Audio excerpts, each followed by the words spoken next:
Hello everybody, this is Gaus again coming at you from Chicago, the offices of International Futures Group and EFG Group. And I want to welcome you to Michigan Week. And to us Michiganders, that's quite a big deal. And all I can say about that is go green. Let's talk a little bit today about numerology and those commodities that are on or could be on the verge of changing trends. And so right now what we're looking at is the Gaus crude oil. Gaus crude oil was trading at 46.20 just before we started taping. And if we get a close at or below 45.07 tomorrow, a weekly close below 45.07, the Gaus crude, which just turned bullish last week, will reverse back to bearish. Now, you probably already know that the Energy Department came out today with what would be considered a bearish supply report on crude oil. So we're going to see if crude oil can maintain an upward move or an upward trend in the face of bearish news. If it can, that could be significant. The December cotton, which is in a downtrend right now, if we get a close at or above 62.45 tomorrow, weekly close, it will turn bullish.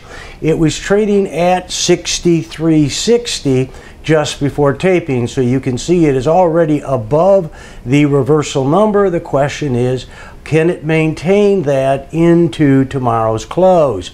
The December British pound, which has been just all over the board recently, probably one of the most volatile currencies that we have seen, right now is in a downtrend. If it closes at or above 154.84 tomorrow, weekly close, it'll turn bullish, and it was trading at 153.33 just prior to taping.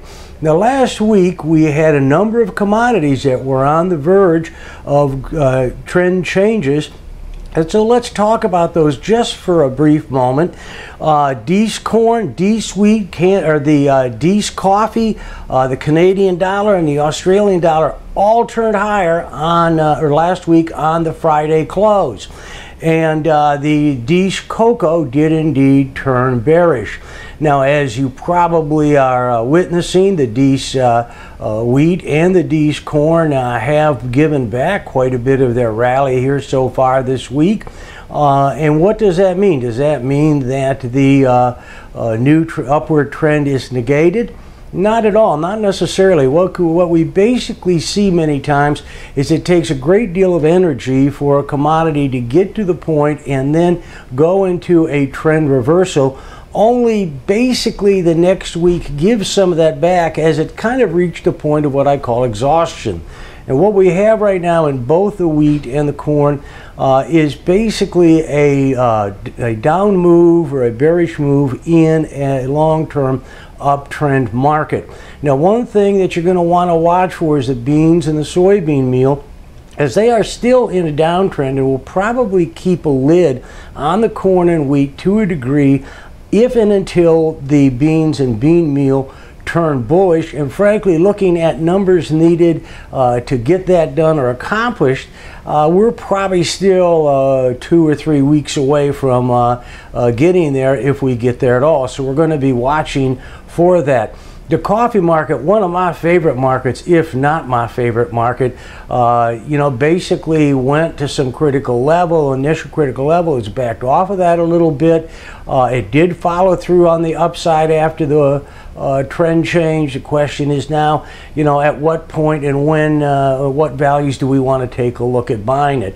I still would recommend buying coffee at certain values. If everything was perfect, we would buy it on a dip, and we'll be trying to watch for that, hoping to get one.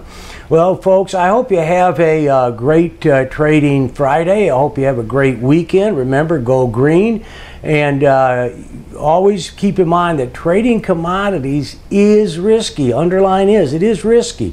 And you need to be well aware of the risk you are assuming if and should you ever trade futures, options on futures, or future spreads.